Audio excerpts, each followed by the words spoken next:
Hi friends, కథామృతలహరికి సుస్వాగతం.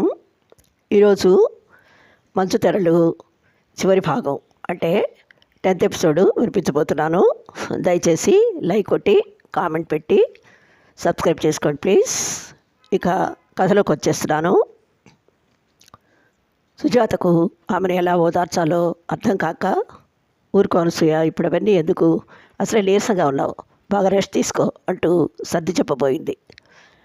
అనసూయ తల అడ్డంగా ఊపి, ఈరోజు నా మనసులోని బాధంతా వెళ్ళగక్కేయాలి, నన్ను మాట్లాడలేవు. చిన్నప్పుడు చదువులో అందంలో నాకంటే ఎన్నో రెట్లు మెరుగ్గా ఉండి నిన్ను చూసి ఎంతో అసూయపడేదాన్ని. నువ్వు వేరే ఊరు వెళ్ళినా నేను నీలా ఉండలేకపోయానన్న బాధ, ఉక్రోషం అలాగే ఉండిపోయాయి.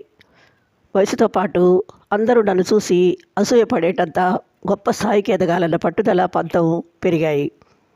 అందుకే నాన్న చూసిన సంబంధాన్ని కాదని 2 బిడ్డల తండ్రి రవిచంద్రన్ చేసుకుని ఈ అద్దాల మేడలో అడుగుపెట్టాను.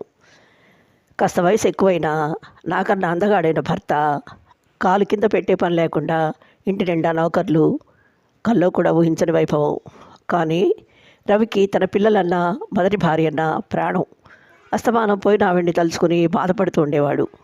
అది నాకు నచ్చకపోయినా రోజులు గడిస్తే అతనే మారతాడని సరిపెట్టుకున్నాను. కానీ పెళ్ళైన నెలకే మంచాన పడ్డంతో నా ఆశలన్నీ అడియాసలయ్యాయి. జీవితంలో గెలిచానో ఓడానో అర్థం కాని అయోమయ స్థితి నాలో విచక్షణను చంపేసింది. నా కసిని, కోపాన్ని ఆ పసివాళ్ల మీద, నిస్సహాయ స్థితిలో ఉన్న రవి మీద చూపించాను. పిల్లల్ని హాస్టల్లో పడేసి, అతన్ని దుర్గమ్మ మీద వదిలేసి, బిజినెస్ మ్యాగ్నెట్ రవిచంద్ర భార్యగా సొసైటీలో దర్జాగా తిరగడం అలవాటు చేసుకున్నాను. ఫ్రెండ్స్తో పేకాడడం, పిక్నిక్లు అంటూ బయటే కాలక్షేపం చేస్తూ రోజుల్ని నెట్టుకొస్తున్నాను. ఆ రోజు సడన్గా మార్కెట్ దగ్గర నిన్ను చూసేసరికి పాత రోజులు గుర్తొచ్చాయి. మధ్యతరగతి మహిళల సీదా సాదాగా కనిపిస్తున్న నీ ముందు నా అసూయ అహంకారమై పడగ విప్పి అధిక్యతను ప్రదర్శించమని ప్రేరేపించింది.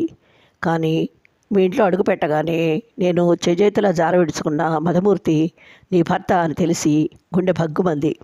మీ అన్యోన్య దాంపత్యం నా బ్రతుకులో ఆవరించిన శూన్యాన్ని అనుక్షణం వేలెత్తి చూపిస్తుంటే ఆ ఫ్రస్ట్రేషన్లో పిచ్చిగా ప్రవర్తించి నీ మనసు నొప్పించాను. అర్థం లేని అసూయతో మిమ్మల్ని చాలా డిస్టర్బ్ చేశాను. అయినా నన్ను, నా వివేకాన్ని మన్నించి నాకు మీరు సాయం చేశారు. మీ రుణం ఎలా తీర్చుకోను అంటూ నీళ్లు నిండిన కళ్ళతో తన 2 చేతులు పట్టుకున్న ఆమెను నమ్మలేనట్లు చూస్తున్న భార్య కళలో కంగారు గమనించి మధు కలగజేసుకుని, అనసూయ గారు, ఇప్పుడు మాకు మీ సంజాయిషీలు, క్షమాపణలు కాదు కావాల్సింది. ఇకనైనా మీ జీవితాన్ని చక్కదిద్దుకోవాలన్నదే మా ఇద్దరి ఆకాంక్ష అనునయంగా అన్నాడు. అనసూయ బేలగా చూస్తూ, ఈ రాత బాగోలేదని చెరిపేసుకోవడానికి నేను రాసుకున్నది కాదు కదా, విధిలిఖితం, అనుభవించక తప్పదు నిర్లిప్తంగా నవ్వింది. అనసూయ గారు, ఇఫ్ యూ డోంట్ మైండ్, పెళ్ళే ముందు మీకు విషయం చెప్పాలనుంది. ఇదేదో సూక్తిముక్త అనుకోవద్దు, జస్ట్ మీ శ్రేయోభిలాషిగా నేను ఇస్తున్న సలహా మాత్రమే అంటూ అర్థోక్తిగా ఆగిపోయాడు. అనసూయ భారంగా నిట్టూర్చింది. ఇన్నాళ్ళు చెప్పేవాళ్ళు లేకనే నా బ్రతికిలా అయిందేమో. మీరు నా మంచి కోరి చెప్తుంటే ఎలా కాదంటాను, చెప్పండి మధు గారు. వెంటనే మధు గొంతు సవరించుకొని, చూడండి అనసూయ గారు, అనుకున్నది జరిగితే అది తన ఘనతేనని గర్వపడ్డం, తల్లకిందులైతే తన కష్టాలకు, కన్నీళ్లకు దేవుడి మీద నెపం వేయడం మానవ నైజం. మీ విషయంలో జరిగింది అదే. రవిచంద్ర గారితో జీవితాన్ని ఎంతో గొప్పగా ఊహించుకున్నారు. దురదృష్టవశాత్తు పరిస్థితులు తారుమారయ్యేసరికి కసి, కోపం పెంచుకున్నారే తప్ప చనిపోయిన భార్య పట్ల అంత ప్రేమ చూపించే మీ భర్త ఔన్నత్యాన్ని గుర్తించలేకపోయారు. ఆయనకు సకాలంలో ట్రీట్మెంట్ జరుగుంటే పరిస్థితి ఇలా ఉండేది కాదు. ఒక విధంగా ఇది మీ స్వయంకృతమే. అంతేకాదు, అతడి భార్యగా సంక్రమించిన బాధ్యతలను తోసిరాజని, హక్కుల్ని మాత్రమే సొంతం చేసుకుని పొరపాటు చేశారు.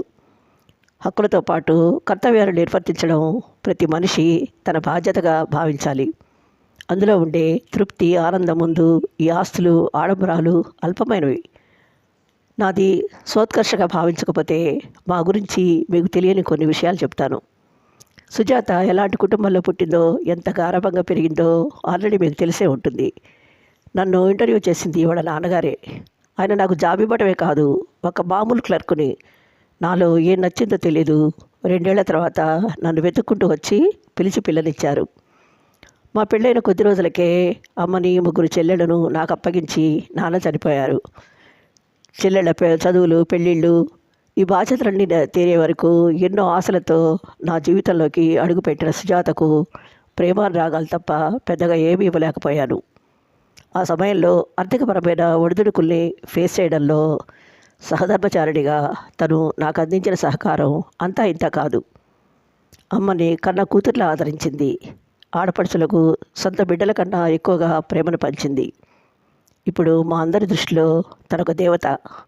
మాకు మీలా పెద్ద బంగ్లాలు, కార్లు లేవు. అయినా మా సంతోషానికి కారణం కుటుంబ బాధ్యతలను సక్రమంగా నిర్వర్తించగలిగామన్న సంతృప్తి. మనం మన కోసం బతకడం కంటే మన వాళ్ళ కోసం బతుకుతూ ఆస్వాదించే ఆనందం ఇంకా గొప్ప అనుభూతినిస్తుంది. మీకు అది అనుభవ వైద్యం కావాలనే నా కోరిక. అయిందేదో అయింది.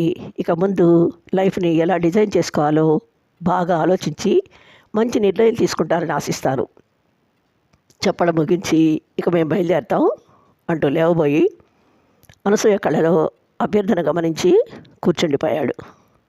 అనసూయ కళ్ళు తుడుచుకుంటూ, మధుగారు, చిన్నప్పుడు అమ్మా నాన్నల మాటలు, టీచర్స్ చెప్పే పాఠాలు చెవికెక్కించుకోలేదు. కానీ మీరిప్పుడు చెప్పిన మాటలు నా గుండె లోతుల్లోకి చొచ్చుకుపోయి గమ్యం తెలియని గడ్డిపోచలా బ్రతుకుతున్న నాకు దిశానిర్దేశం చేశాయి. ఈ అభాగ్యురాల జీవితాన్ని మంచి మలుపు తిప్పేందుకే భగవంతుడు మిమ్మల్ని కలిసే అవకాశం కల్పించాడనిపిస్తోంది. పిల్లల్ని ఆయనకు దూరం చేసి ఎంత తప్పు చేశానో నాకు ఇప్పుడు అర్థమైంది. రేపే వాళ్ళని ఇంటికి తీసుకొచ్చి తల్లి లేను లోటు తీరుస్తాను. ఆయన్ని దగ్గరుండి చూసుకుంటాను. తన ట్రీట్మెంట్ విషయంలో మాత్రం మీ సహాయం కావాలి, జాలిగా అర్థించింది. Oh sure.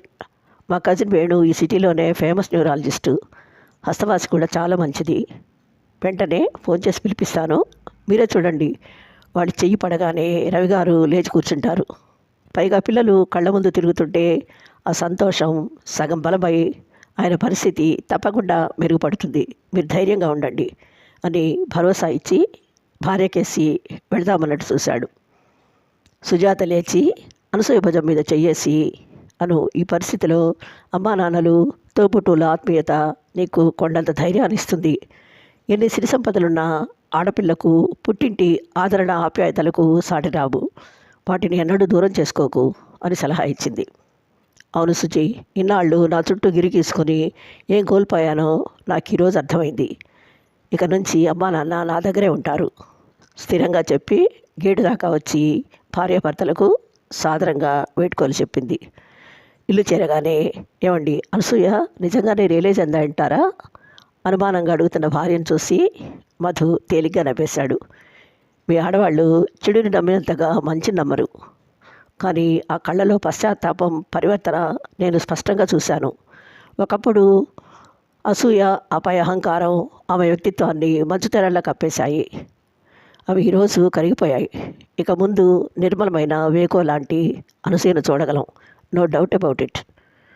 భర్త స్వరంలో ధ్వనించిన నమ్మకం గమనించిన సుజాత అతడి అంచనా నిజమై అనసూయ సంసారం ఒక గాడిన పడాలని నిండు మనసుతో కోరుకుంది.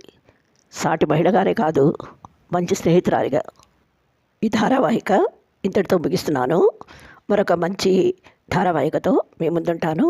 అంతవరకు సెలవు. Thank you.